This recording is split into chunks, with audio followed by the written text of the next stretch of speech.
इरम वो इसलिए सर चढ़कर बोल रही है क्योंकि उसके सर पे मुबारक मस्तूर का हाथ है। अब इतना बड़ा वोट अगर किसी के हक में हो तो फिर तो इतराना बनता है ना। इस घर में जो कुछ भी हो रहा है, क्या कभी किसी ने जानने की कोशिश की है कि रोहान क्या सोचते हैं इसके बारे में?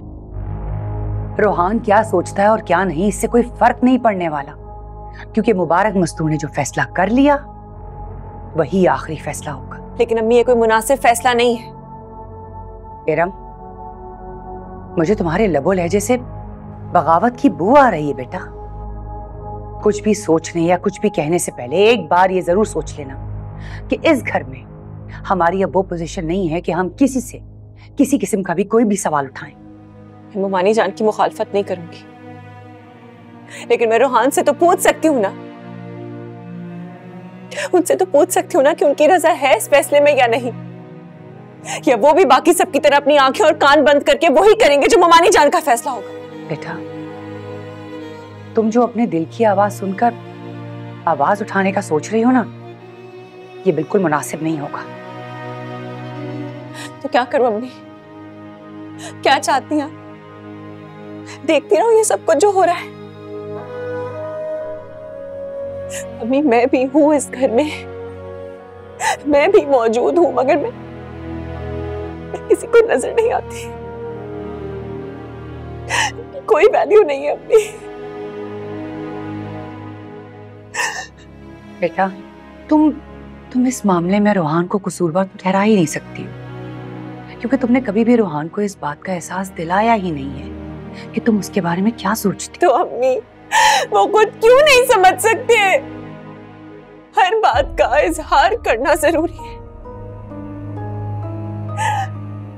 इतने बड़े बिजनेसमैन हैं अम्मी, वो अपने करीब इतनी सी बात महसूस नहीं कर सकते। क्यों अम्मी? क्यों अम्मी? अच्छा बस बैठो यहाँ, बस।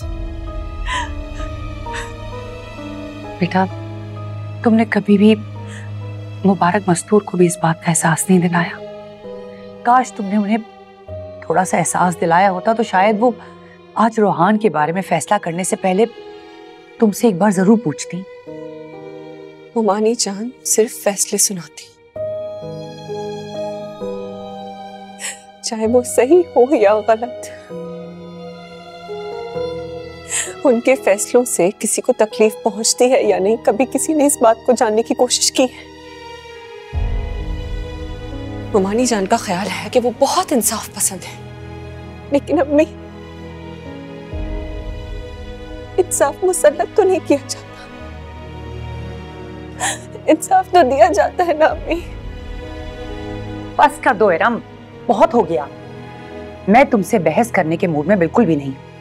मैं सिर्फ तुम्हें इतना बताना चाहती हूँ कि जैसा तुम सोचती हो रोहान के बारे में, तुमने कभी रोहान से पूछा है कि वो तुम्हारे बारे में क्या सोचता है?